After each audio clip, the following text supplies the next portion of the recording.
Kaboom! Hey everybody, Zach here. Happy Friday. It's the Mythos weekly live stream. I'm here by myself today. Matthew is homesick, so he's got the I'm a dad crud, which happens. So we're just gonna be hanging out. I'm gonna treat this as basically an AMA for the most part, and we'll chat about some things that have come out, and yeah, just have fun on this Friday for an hour or so. So before we get started, don't forget to subscribe to the YouTube channel and give me a thumbs up here in the chat and whatnot. That pushes everything out into the space of Google and YouTube and all that stuff. Matthew is definitely not homesick just listening to the Deftones record. I would be very annoyed if someone stayed home to listen to an album. I don't know if I could come back from that. But okay, before we get into the questions, so like save them for a second. But before we get into all those, my friend and your friend, Mr. Chris Evans, released a new pedal, and I had it popped up here as I switched to this camera, but I'm gonna bring it back up. Kaboom! The Demon Core. So this is a new pedal from Chris at OCE Pedals, and Chris is a dear friend of mine, and trying to enhance here. There we go. Bow. This is his new pedal. It is a fuzz and a boost. He said it's fused together to decimate sonically. So this is, of course, named after the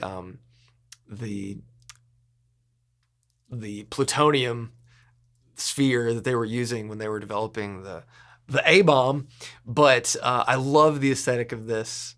I love the text, all the artwork on it, and I haven't heard it yet, but he says it's incredible. So I'm excited to dive into it and learn about how it sounds and whatnot, but I'm sure it's pretty sick. Chris is a good buddy and a great designer, and I think he's really coming to his own here with his aesthetic and whatnot. So go check it out.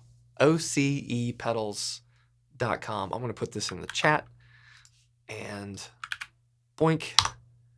And unlike the poor souls that actually saw the Demon Core and I think what they like accidentally dropped something, or something happened where it didn't get covered properly, and it just riddled them with radiation and eventual death.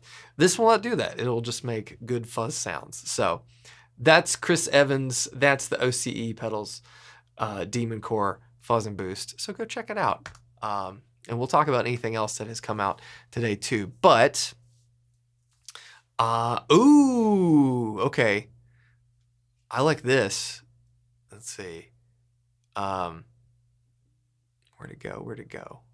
Thoughts on Gibson's new website. Ooh, website layout. Hope Matthew gets well soon. He will, but I haven't even seen Gibson's new website layout. Have I? Maybe I have. Let's look together, shall we? Gibson.com. What was that?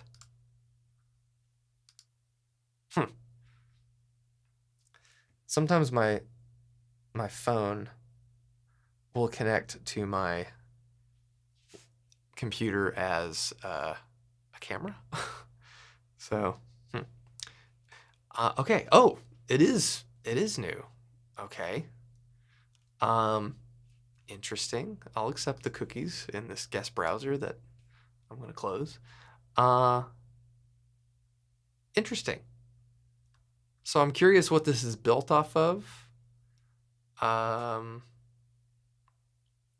But okay, it looks nice. It looks newer. Here's one way I always check. You check the website and then you put admin at the end of it.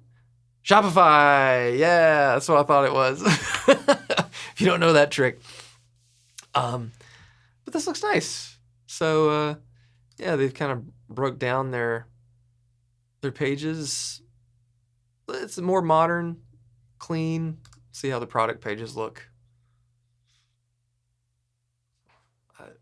Lots of pictures there, but okay, interesting. Yeah, I don't mind this. I'm obviously a stickler for web design. I want every website that we, have associated with us to be a pleasant browsing experience. And sometimes I get in my head about it and want to go and redo them all over and over and over again. But that looks nice. Okay. All right, let's dive into some of these questions. Oh, I like this one, Daxon. What Mjolnirs do we keep at this store to sell, I assume? At high voltage, we have the standard one. We have the Joey. And sometimes we'll have some blims of other things. But those are the only two that are, like, going to be here in perpetuity, or at least as long as we have inventory. Okay. Let's see. Are there any reasons to set overdrives below unity gain? I mean, if you're stacking them and you want them to not be really dang loud, I don't know.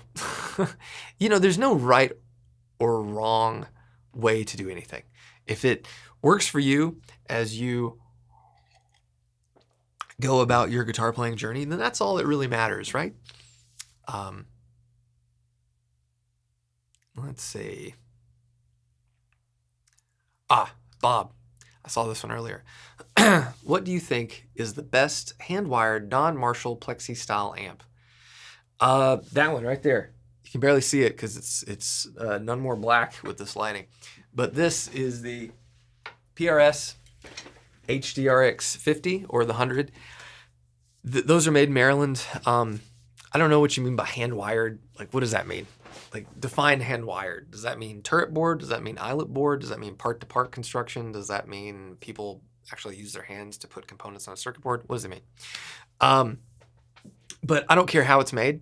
That thing sounds better than any Marshall amp I've ever heard that wasn't just an obscene amount of money. That thing is incredible. So I would pick that 90% of the time over any other Marshall style amp, save for something that costs more than my car. Let's see. Ooh, Eric P. Fuzz face with a tone control. Is there one? I'm sure there has been. Fuzz face doesn't have a whole lot of output, right? So one of the things you run into if you add any sort of passive tone circuit into a fuzz face is that you lose a huge amount of output, the volume. So you could do simple tonal tweaks that wouldn't be so drastic and not as much of a detriment to the overall output of the circuit while giving you some tonal control. But in my experience, I've used simple passive tone circuits. I've used the Big Muff style tone circuit. I've used a variety over the years on different fuzz face builds that I made.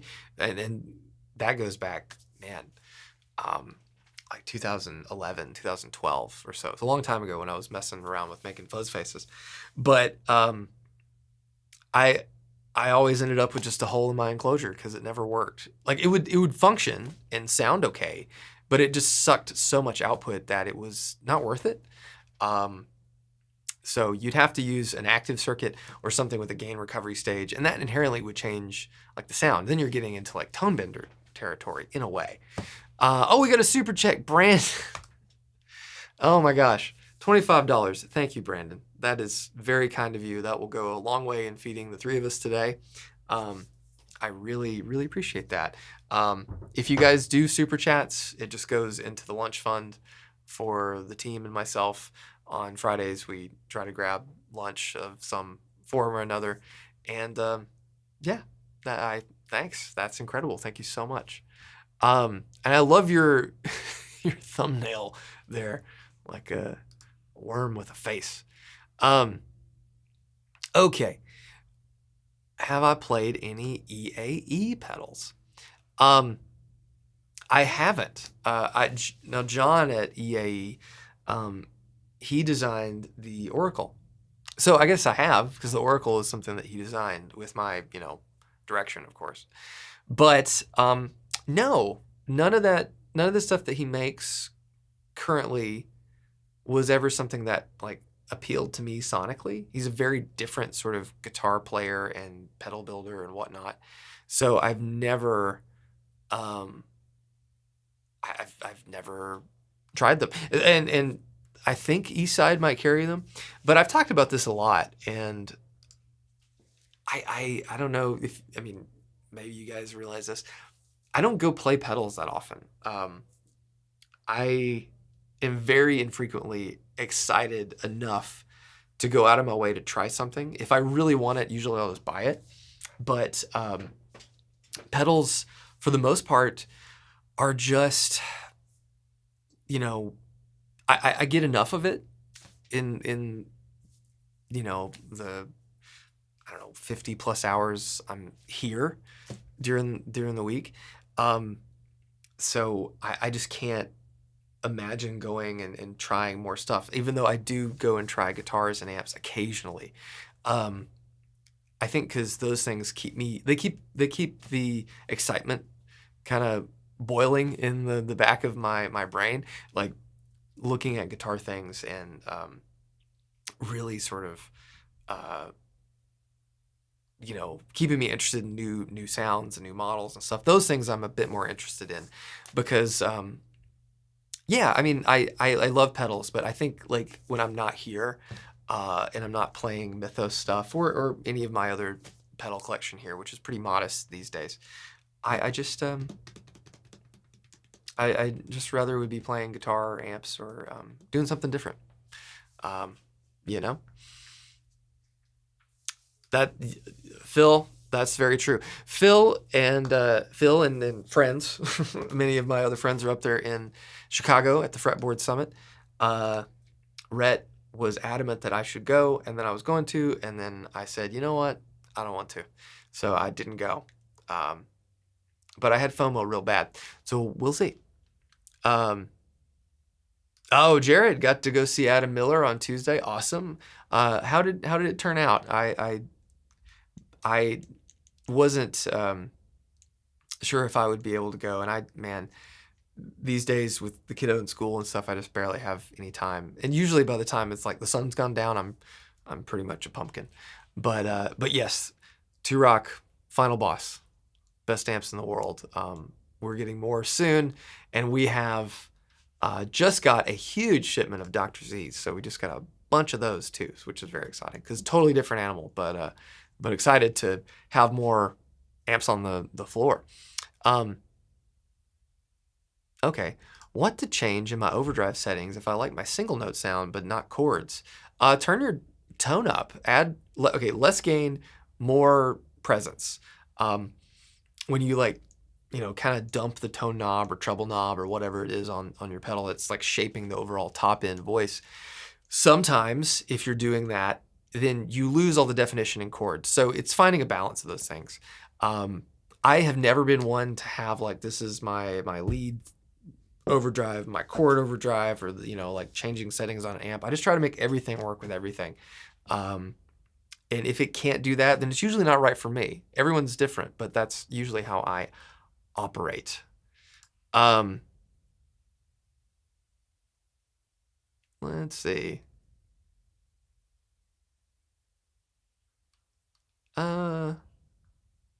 Oh, okay. Are the Novos that we teased at high voltage yesterday sold? No, not yet. So we got in a Saris J in 3-tone Sparkle Sunburst, which is beautiful.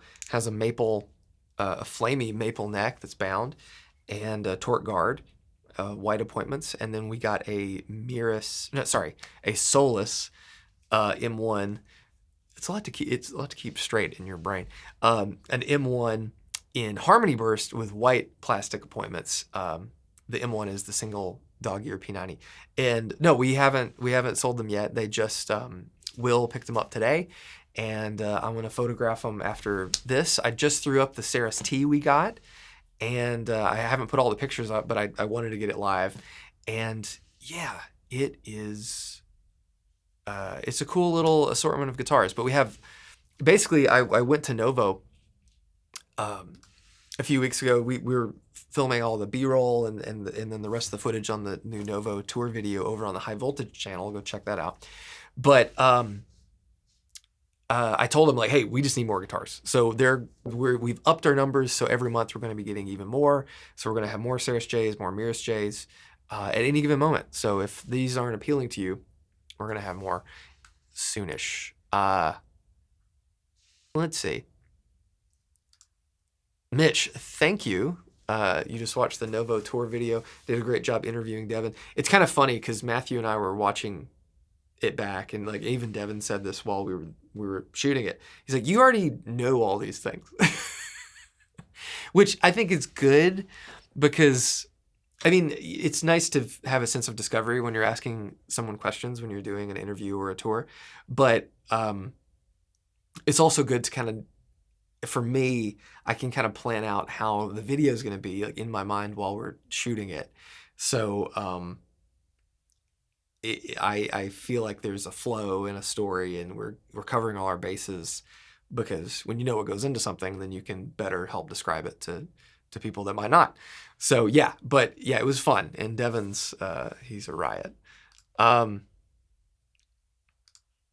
Is a treble bleed on a 50s wiring useful or redundant? It depends on what you like. I don't think it's necessary, but you still get some high-end loss with a 50s wiring. So if you like that, not extreme, but more high-end retention, then you kind of have to have a treble bleed.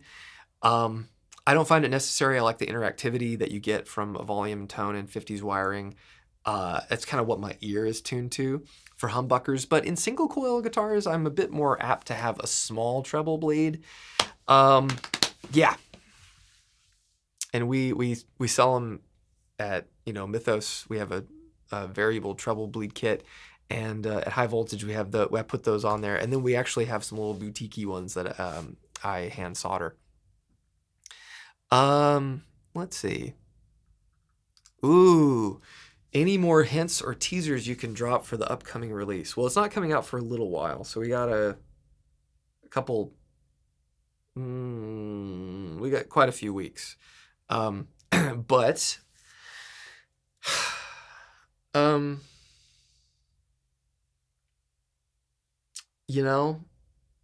anything I say will give it away, because there's no hint I can drop that. Well, it's going to come in a lot of flavors.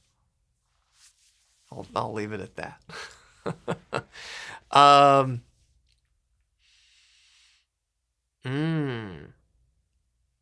Okay. Nick tags. I have my heart set on finding a vintage Filmo Sound 385 projector to convert to a guitar amp. Any experience or advice for a project like this? I've never done that. I have never had an interest in that. But I will say that if you want to do something like that, take it to a professional. Unless you are a professional at doing those sort of things. But it's a quick way to shock yourself, because I've definitely shocked the absolute piss out of myself with a guitar amp. Almost quite literally. I'm not too proud to admit that. But yeah, it's dangerous stuff. Also, you just want to make sure that you're getting everything right. So I have no experience in doing those sort of modifications, nor do I have an interest in it.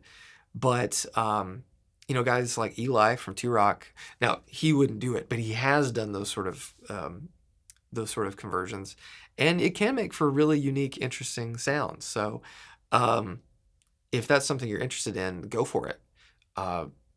Because it's a cool aesthetic, it's a cool vibe. It's different than buying an amp that's based on that sort of thing, for sure. There's a different feeling you get when you have something that is, tweaked to that spec instead of just buying something that's made to that spec. But yeah, just make sure it's, not going to shock or kill you. That's very important. A thumbs down. Matthew's mom must be watching the stream. Where's Matthew? Thumbs down. That's a long-running joke if you're here. Zach Person teased something. Yes, I need to we're talking about stuff, and he's got some stuff that we have talked about.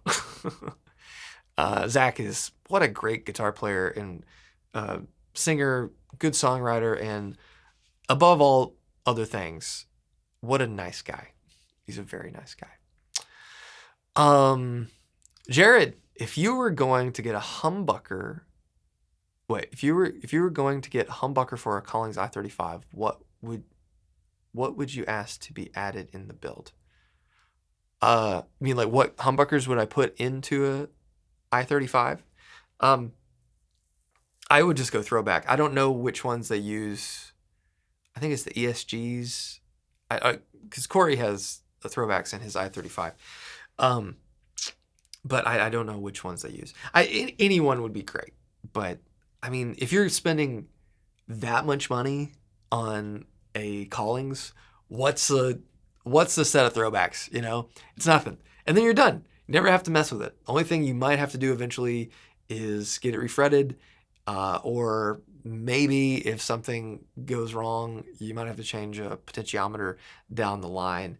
But otherwise, you're kind of set, right? I've never needed a guitar refretted yet, knock on wood, but I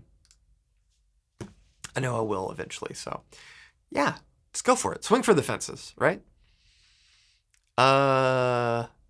Ooh, Kevin, when does a guitar be considered a parts caster after modding the crap out of it? Replace all but the neck on your Baja Telly. If you change the body and it's a different neck, if you had a Baja Telly and you took the neck off and then you put a new body onto that neck or vice versa, then that's a parts caster, right? If you have a Baja Telly, if you have any Telecaster, any Stratocaster for that matter, and you change the pick guard and the pickups and the output jack or like the tremolo system or whatever, but it's still the neck and the body, I don't think that qualifies as a parts caster. That's just a modded version of whatever you had. But the moment bodies and necks start to change, I think that's when it gets into parts caster territory. Oh, what was the first circuit I built? Well, the first pedal I ever built was a fuzz face. And I made that, and then I built other little things. I made a blues breaker and modded it a long time ago. A friend of mine actually has it and sent me a photo. He said, "Do you remember this?" I said, "Yeah." And all sorts of stuff like that, like tweaking all sorts of clones. But the first pedal I ever made, first circuit I ever made, was a fuzz face, and I made it with a perf board, which is basically just this perforated circuit board material, and on the back of this board are tiny copper pads, and I bent all the component legs and put it all together and made the circuit like by hand, connected all the parts, like soldering, like, you know, dotted lines, just connecting the dots, and I'll be damned if it didn't work. So oh, Mark, Zero Amplification does amazing work on film projector amps. Hit them up. There you go. Thank you, Mark. Favorite pedal to run into my TS collection. Run my TS collection into, rather. Rat? I have a Rat. It's at home. My son thinks it's really cool looking, and it is. And so he's got my old Rat 2, one of the flat box, like the one of the good ones, quote unquote. But for me, with a tube screamer, I don't really stack tube screamers, because I feel like too much mid-range is, like, I think there's the sweet spot with the screamer. So I like to push that into a driven amp. But I don't know. I used to run a modded blues driver into a Rat. But that was another time. That was another Zach. Did I make it to the Cardinal Black show? You heard Zach Person opened for them. He did, and I did not. I get really anxious at crowds and stuff, in crowds. and I just didn't have it in me to go. I had a lot of stuff going on. We're just insanely busy. It's been nonstop, and I ended up having a really good night with my family, and yeah, that was I regret not getting to see Chris and seeing Zach.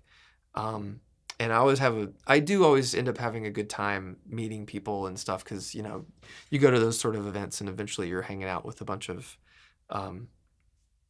you know, quote unquote fans. But yeah, I just didn't have it in me for that one. I don't try to be a fair weather person, but, you know, sometimes I am.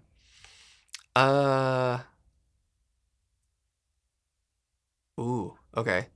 Periwinkle. I just bought a brand new Martin OM28 for a great price. I've noticed slight delamination near frets. Should you be worried? Send it back. I love it otherwise, but you're a bit bothered. That's understandable. If you bought it from a dealer that will, like, take it back, it might be something to consider. I think Martin is really good at making consistent quality instruments, so undoubtedly you could get another one. But the first thing I would do would be to like go buy a tech or a luthier that you know and trust, and let them check it out. See, like, hey, is this a problem? Is this an easy fix? You know, is it just going to be like squirting some hide glue and a clamp and it's gone? Like those sort of things. I would do that first. Just ask a question. And take it from there. But if it really bothers you, and I get that, just send it back if you can. Because, you know, we build up in our mind our expectations of the things we buy. And when things don't meet that, I think it's okay to be disappointed. You know, I think it's a normal part of being human. Phil, I sometimes think I'm the only guitarist on the planet who doesn't like stacking gain pedals. I don't stack that much as well, so I don't think you're alone in that. I would much rather have my amp cooking and then hit it with one pedal. So the thing I used to do more than anything, I was telling the guys about this, or I was telling Will about it, I used to use my Mjolnir back in the day, and I would run the Deja Vibe. I had a Deja Vibe that I would use as a boost. I would put it in vibrato mode with the depth up, the speed all the way down, crank the volume in the modern setting or whatever, and use that as a booster, and it was incredible. I would kind of like to make that.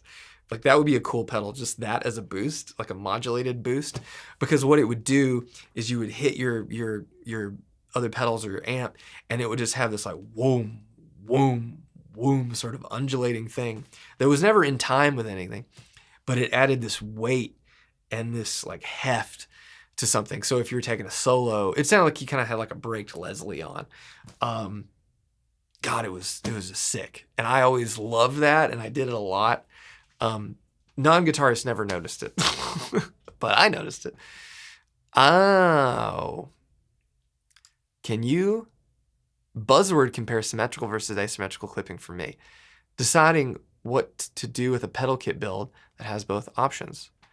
Well, option number one is put it on a switch. They're just diodes. You know, you only need a couple connections on a board to have toggle switches for asymmetrical, symmetrical, or none. Easy, get a three-way switch and do that. But it's just how it clips the wave, right? I feel like symmetrical, using, what'd you say, buzzwords, symmetrical has a smoother sound, and asymmetrical has a little more of an edge or a rasp to the note. Not as much as hard clipping, which can be symmetrical or asymmetrical as well. It depends on where it's clipping in the circuit. That changes things. So what pedal are you talking about? Can I put more of my guitar inventory on the high voltage side? It's all on there. We don't have it. The room up there is like 500 square feet or so.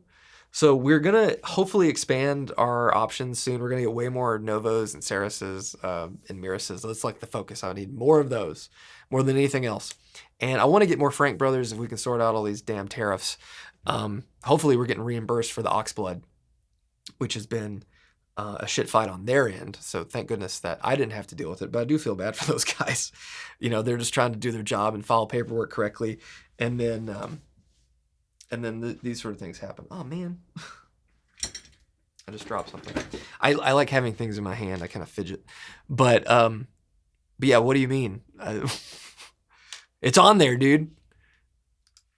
Whoa, okay. Any advice on how to go about making a dual drive pedal? I've been getting separate PCBs and shoving them in one enclosure, but what about creating one singular circuit? So there's a few ways to do this. Let me see. Let me get here. Post-it note. And I will draw this for you. So basically, you can wire it up with everything separate. There's nothing wrong with that. But if you want to, like I'm just gonna like sketch out, like, you know, let's like the extra hot, right? Let me just draw this real quick. Burp, burp, burp, burp. All right. So, burp, burp, burp, burp. So there's your, there we go. There's your circuit board, right? So you can have it where your inputs and outputs are going through your foot switches. And basically, I'm adding arrows for you. Depending on how you wire your true bypass, the signal can come in. Oops, trying to, here. Signal comes in, goes to this switch, you can activate that, and then it comes out that switch and goes over to the other switch, which you can activate, and then the output jack. So depending on how you have these wired, when one's off, it just bypasses that part of the circuit and then goes to the output jack. If you bypass both of them, it just goes right through all of it. You can get some capacitance when you're doing that because you're creating a longer little trace, but it's minor. So that's the easy way to do it. You can do it with switches, you can do it with relays and all sorts of things to flip the order, but the simplest way is to just draw one circuit on one side of the PCB, draw the other one on the other side of the PCB. Note how they need to be powered. I have done it where designs, I tried to share voltage dividers so that certain things like op amps sometimes need to be biased in a certain way, or they get 4.5 volts instead of 9 volts or things like that. But oftentimes it needs to be just slightly different for different circuits, so you have to fine tune it. So usually I basically just put both pedals in one box. I'll have one protection diode, but then everything gets its own, and maybe like one master like cap for filtering and stuff for the power line, but then it goes separate voltage dividers, separate circuits, and then you're just basically have two PCBs or two circuits on one PCB, and you're connecting them just with traces. And yeah, there you go. What is my absolute favorite Vox AC style amp on the boutique market? I haven't played a lot.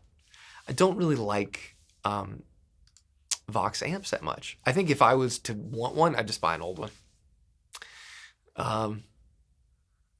When putting, Jim, hey Jim, when putting a P90 in the neck of a Telly, is it expected that the pole pieces might not line up perfectly? P90 spacing, not Fender spacing. It is not the same spacing. So I don't know the spacing of a Fender guitar, but typically P90s are either 49.2 millimeters space from center pole to center pole, or 50 millimeters space from center pole to center pole. Any experience with the Quilter Aviator? No, I've played some of the Quilters and just didn't like them. Not for me. Ooh, okay. Have I played the Fjord Fuzz? I think Jeffrey has one. Not entirely sure. I think he does, and I think I've played it, and I think it sounds good. And that's all I can say about that. My favorite guitar is a random used SG that I found years ago. The pickups have gone microphonic on it, and I'm not sure what to do. If I wax pot them, will it lose what's special about them? It could, but it may be something else. If they're microphonic, I mean, how did that happen? But maybe like a cover's gone loose and you just need to reflow the cover onto the back. When you don't solder the covers onto the ground or onto the back plate properly, it can introduce terrible noise.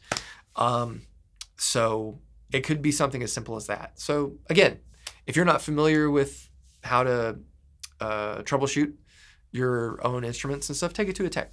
Have them look at it. I think I saw this in the beginning and haven't had a chance to dive into it. I want a backup guitar for live gigs. I play an SG. Would you get an exact copy? Something with single coils or a stunt guitar? It depends, right? If your sound is dependent on you having a consistent sound, then get something that is relatively consistent in that, realm. I have been there where I used to gig mainly a Strat, and then my backup guitar, because it was only 2 guitars I really had that were decent, was a Les Paul Special with 2 P90s, and it totally changed the sound.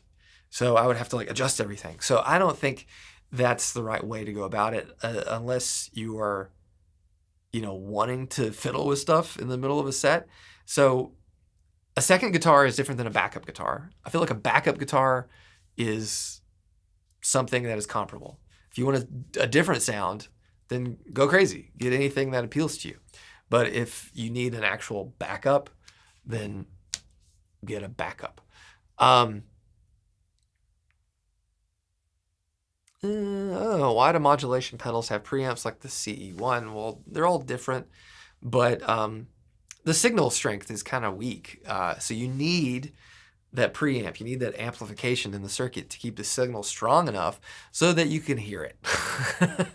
And so that when you click it on, that modulation doesn't totally kill the output or the perceived output of your guitar sound. So that's why. Man, I am so hungry. It's a Marshall Governor, 2, 3, or 4 diodes. Oh, okay. So back to the asymmetrical or symmetrical. So the Governor, you know what? This would be interesting, or at least I would find it interesting if we dove into that circuit. So let me pull up the Marshall Governor schematic and let's talk about it. This is some Josh Scott stuff right here. Only he's better at this than me because he's smarter than me at these sort of things. So this is Electro Smash. I've talked about this website a lot. Electro Smash is probably the best resource if you're wanting to really dive in and understand how circuits and pedals work. And for a classic like the Governor, there's as you can see, a very detailed write-up. So the Governor traditionally uses 2 red LEDs as clipping diodes, so really high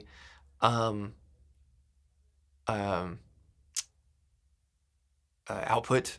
So they have a high forward voltage, so they really are loud.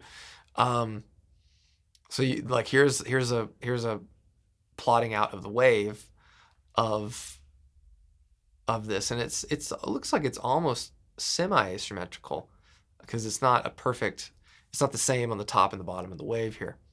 But if you're wanting to experiment with this, whoa, there you go.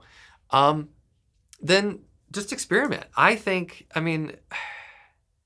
For hard clip circuits, I would probably just keep it as a symmetrical build. I feel like in hard clipped asymmetrical stuff, because hard clip circuits are inherently a bit more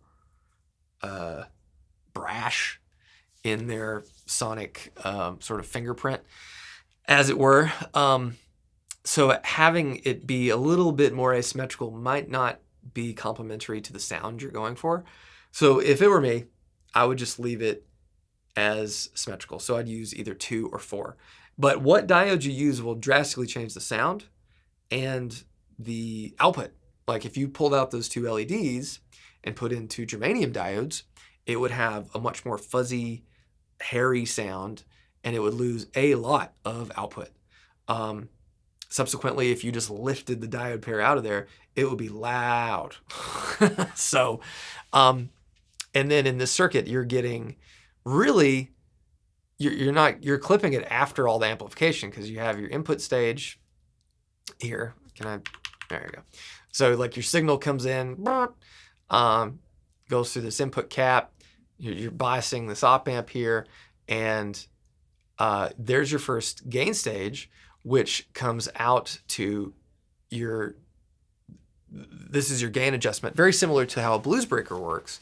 And so if you wanted to, you could actually put, a clipping diode pair over here in this loop, in this first loop right here, to get soft clipping, much more like a tube screamer. And then it moves through, you get into the clipping stage here. Oh, that's part of the original bypass, I guess. And then you move into another gain stage right here. And you got, a filter, the C6 up on the top that's knocking off high end. All these caps are, shaping the voicing. And this resistor, R5, on this schematic is, I believe, setting that sets the gain for this op amp stage. So if you need more or less gain, you can tweak that. If you change it too much, you'll get terrible oscillation and feedback, just squeal like crazy. But then you move in, all that amplification happens, and then you move into the clipping stage.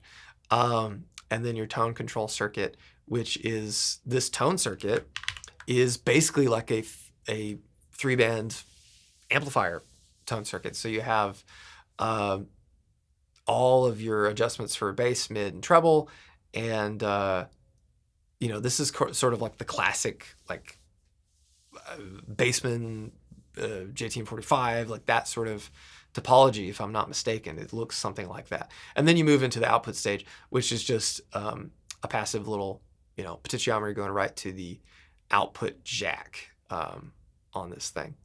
Power supply, there's your voltage divider, like I was talking about earlier, 4747 and 10 UF cap. It takes that 9 volts, spits out 4.5 volts. It just, like I said, voltage divides.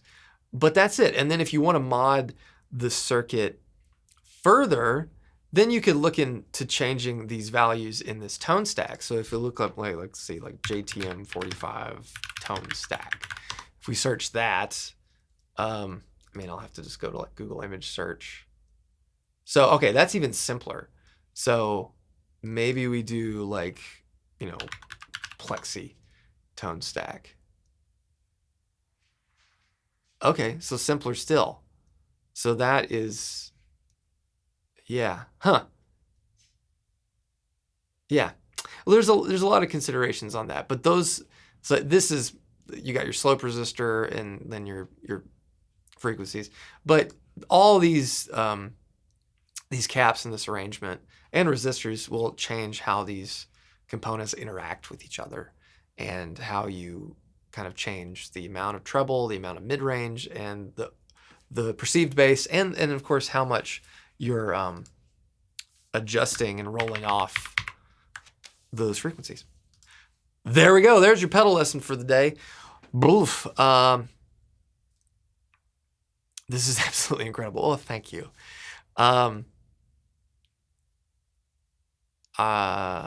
Okay. Hold on, heard the door. 1 second. You got it. So the difference between a 1976 Les Paul Standard and a Deluxe is the pickups. As far as I'm aware, so a Standard would have full-size humbuckers, Deluxe would have mini humbuckers, and that's really it. Oh man, they're razzing me. Okay. Chroma console or HX Stomp? HX Stomp, 100%. Any interest in Greer amps? I've played a few that I really liked. I've played some that I didn't really like. But yeah, they're cool amps. I think the Mini Chief's pretty cool. If you were building your son his first pedal board, what would I choose? That's a great question. I thought about that because I have a buddy, Owen Barry. You guys might have heard of him. His son, he put together just like a board for him just to make noise with, and he does it all the time. He loves it. So I thought about that, like putting, I would probably just put one of my old Ibanez delays, and I don't know, maybe the Deco. He might get a kick out of that. So it's back there on the Mark II C++. He loves the look of the Rat. He just thinks it's cool. So give him the Rat. And then maybe, I don't know, maybe throw a positron collider on there. Because why not, right? He's my kid. He gets this. Right? Maybe he does. Maybe I'm just projecting. Anyway.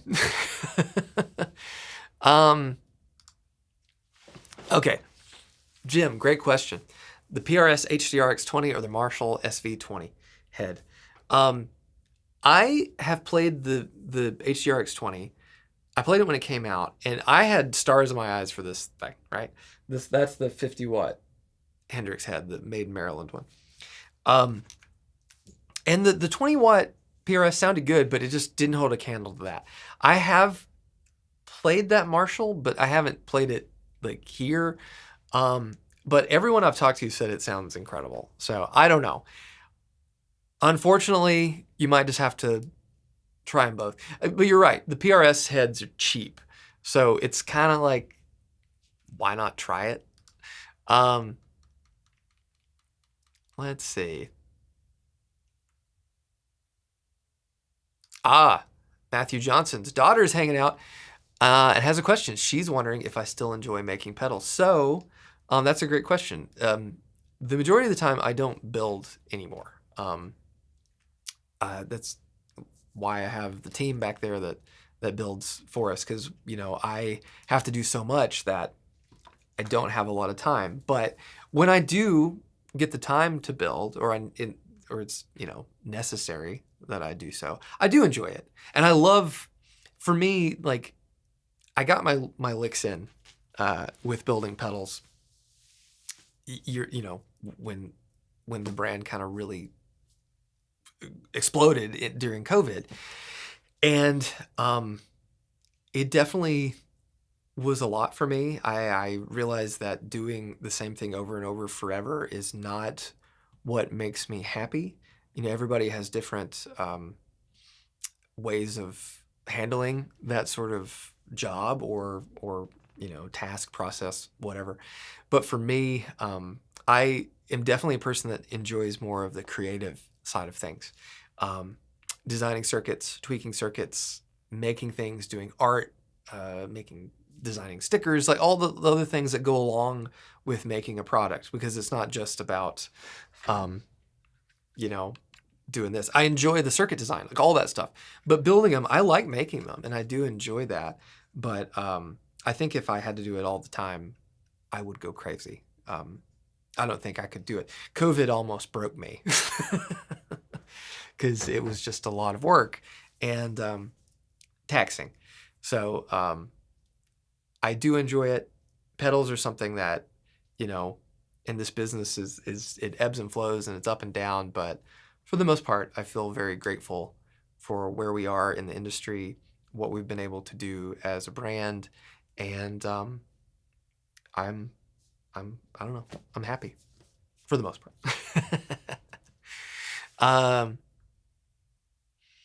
Let's see. Ooh, okay. Mitch, headphone and interface or modeler amp for home use. TPS talks about the need for sound in the room when you go play with others and not being used to the volume. I think there's definitely the idea that if you are a person who plays mostly at home and you practice with headphones and don't understand the response that you get from playing with volume, with air moving, because it's different and it is very unnerving if you've not done that a lot. I think it's true. If you're hoping to play and gig and practice and be with other people, you should play with moving air. And dare I say, you should play without as much reverb and echo and stuff. Play pretty dry. That will make you a better player. But if you're just playing to play and you already have that comfort of knowing how to play with an amp, play loud and stuff, then just use headphones. Like it's whatever feeds your need to play music, whatever instrument, whatever style, doesn't matter. If it makes you happy, if it gets the job done and it lets you keep playing, then it's worth it. But if you plan on gigging, at least have an amp.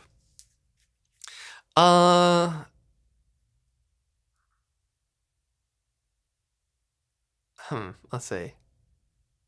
Oh, Brent, PLA, PETG, or ABS for my Ghostbuster props. Well, my printer is like an Ender 3, and so I think it can only do PLA. I've never made. I was working on a PKE meter, which is like the little thing with the wings on the side that like they use to detect the ghosts and stuff. I was working on one of those that was a 3D print, and it was PLA, but I printed it really solid.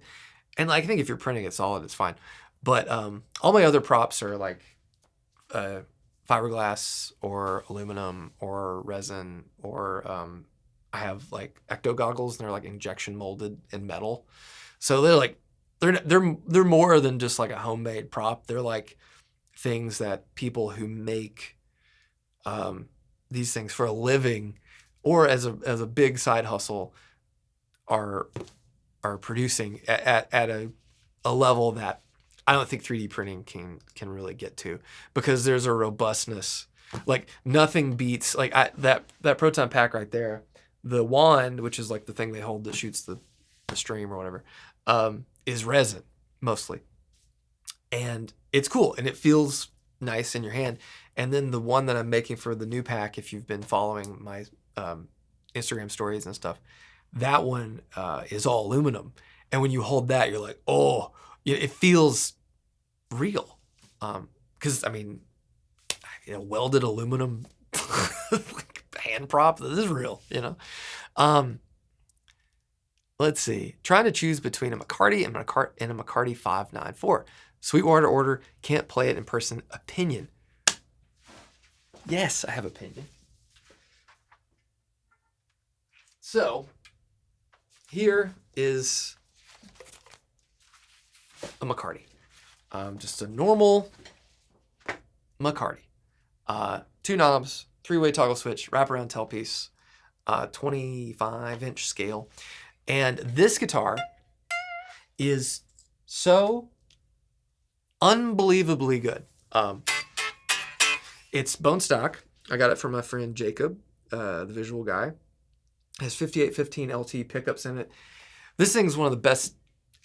I keep getting blown away by the PRS stuff. Like, as much as I love all my other guitars, these are just freaking good. So if you like a little bit more of a tighter feeling playing guitar, then maybe go for a standard Mccardi. If you want something that's a little slinkier, because inherently the pickups are, well, I don't know what the 594 has now. The 594 feels different.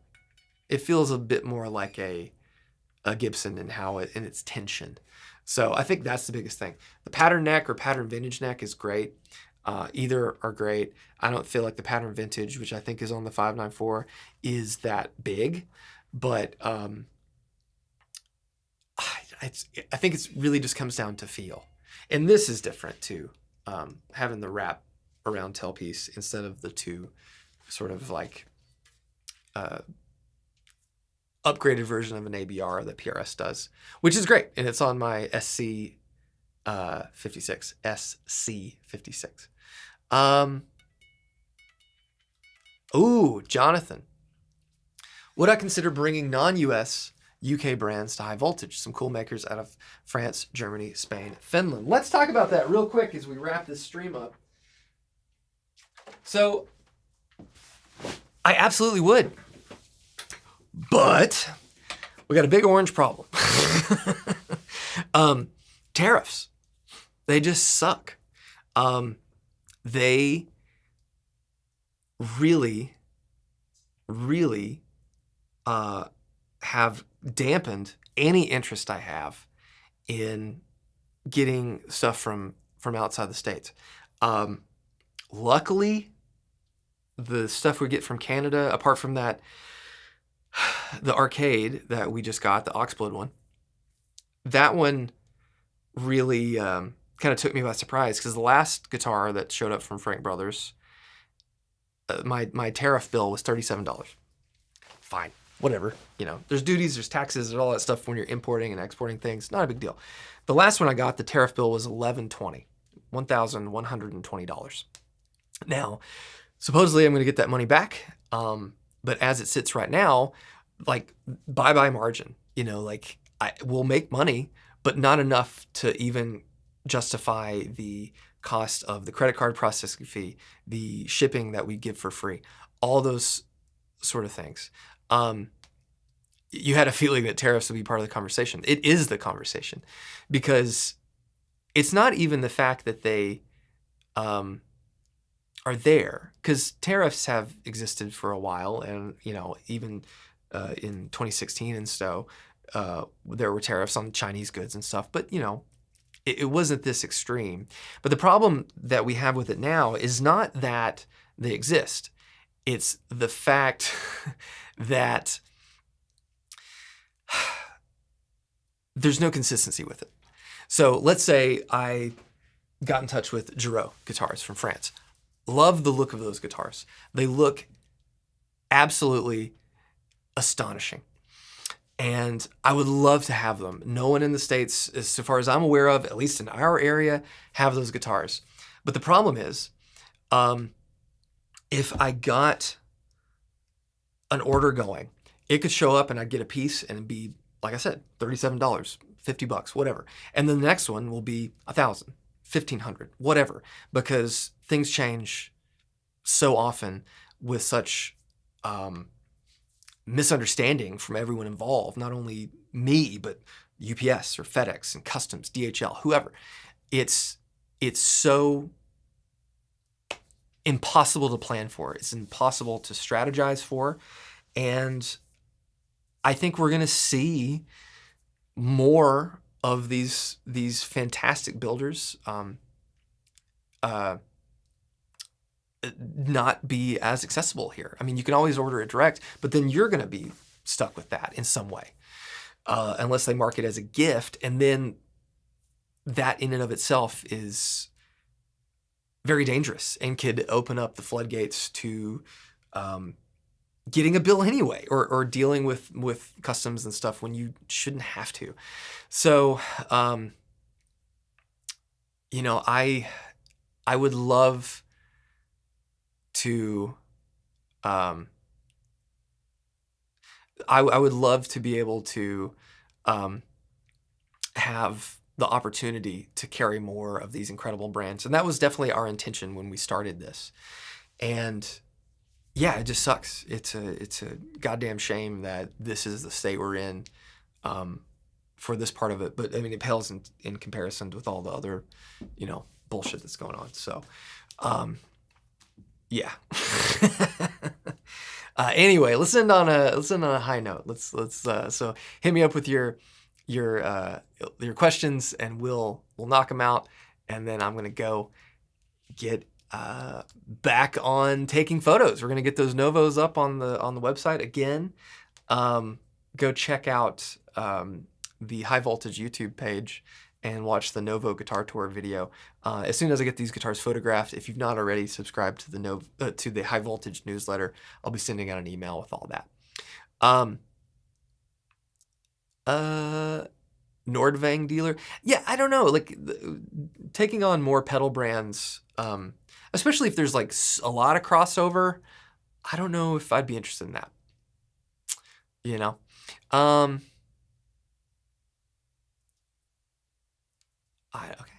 But anyway, hit me up with the last few questions and we'll wrap up the stream. I know it takes a few seconds for them to kind of show up in my chat window. Which throwback pickups would I compare to the Castadosa humbuckers? They maybe like the KZ115s would be something like that. The Castadosa pickups are not super aggressive. They have a nice clarity without being pokey. The Castadosa humbuckers sound awesome, and I had some and I put them in a guitar and I liked it. I ended up selling that guitar, so I pulled the pickups out. I think Jeff bought the Castadosa pickups for me. But yeah, they're great. But I think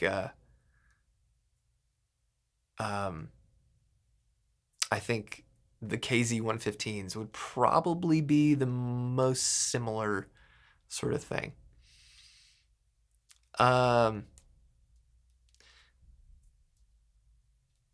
Any thoughts of releasing a Mythos EP with original tracks by you and other players? I thought about doing an EP for myself, but I think about a lot of things, and that sounds awesome and fun.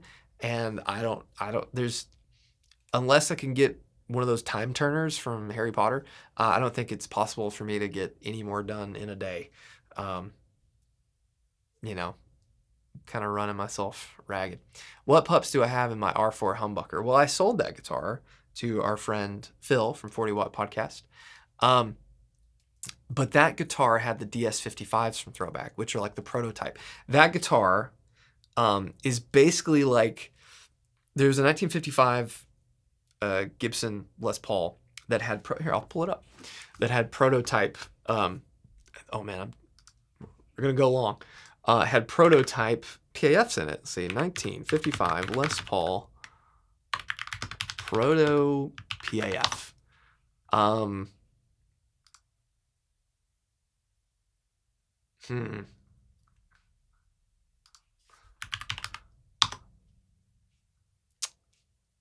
Well, there's a picture of the prototype PAF from, I know I have this picture somewhere buried on my computer. Let me see.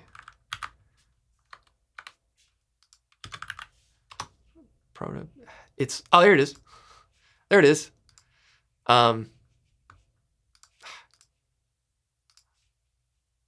There we go. So, bam, 1955, I think a 55, maybe a 54. I don't know, the bridge angle is pretty steep. But there you can see it. That is the first, one of the first set. I think they made there was like 3 or 4 guitars with prototype PAFs. I think a 335, or no, 335 wasn't out yet. It was some semi-hollow, and then, or hollow body, and then this thing, and then a couple others. But yeah, so no pole screws, prototype pickup rings. You can kind of see where PRS got their modern pickup ring from this, because you can see how round those pickup rings are, as opposed to a bit more squared off radius on the edge. But that's it. That's what inspired my 54 reissue build that I had.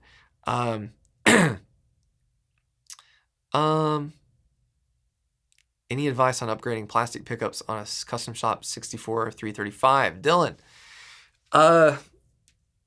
Plastics are easy, you know, but the pickups. So what I did on my R9, or not R9, my 59 reissue 335 is I hated the stock custom buckers. I thought they stunk. And this was me being, you know, just me knowing I could fix this later if I wanted to. I pulled the pickup all the way out, had much lead as exposed as possible, and then I just snipped it right at the base plate and soldered on a little connector clip.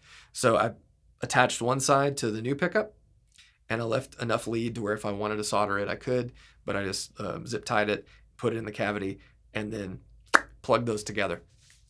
And then I didn't have to take the guitar apart. On a 64 reissue, you actually can get in through the net for the bridge pickup route. You can get down and pull all the guts out that way. And a 59, you have to go through the F-hole, and it's a pain. So that little connector thing, it's like a lithium ion like RC car battery jack or connector thing. And I do this because they rotate, and that's how they plug together. It was great. Someone in a chat told me about it, so I would recommend that. Are P90s in a 2020 Gibson SG Special Custom Shop worth upgrading? I like the Gibson P90s. I think they're pretty good. Is the Shoils Fuzz dead for good? For now, yes, it is dead. Not because of anything else other than I don't really have time, and the ones we made just didn't sound good, and I don't know. It's just, man, more ideas than time. Yet again. But yeah. Okay, everybody. Well, thank you all for hanging out. Thank you, Brandon, for the super chat. That's going to go to feeding myself and the guys today. And yeah. I think next week should be back to normal, I believe, for the live stream. But go to, let me just pull it up here. I'm going to pull up the high voltage Novo video. Here it is. Boom. Sorry. Could we get a guitar collection video one day? Yeah, maybe. I want to. I have a lot of great stuff, so we'll see. I've been trying to. It's just like, that's a big video. Like, I have to bring all my crap here, and I think I'd have to do it. Oh, Dylan. Man, thank you guys. Thank you for the super chat, Dylan. That's awesome. I appreciate it. New camp. Yeah, that's my monitor. But you can tell it doesn't look as good. Anyway, thanks for hanging out, everybody. I appreciate you. Go to mythospedals.com to learn more about the pedals. Go to highvoltageguitars.com to check out all the current inventory, and keep an eye out for those new Novos that are going to land soon, and some new Dr. Z's. We have some different configurations of some of the classic amps, so I got to get those up later today, but we'll do it. And I appreciate you guys hanging out. It was a good stream today. We had, there's 142 people watching right now. The highest was 155 concurrent viewers. So that's awesome. Means a lot. I appreciate you all. And yeah, see you guys. Bye.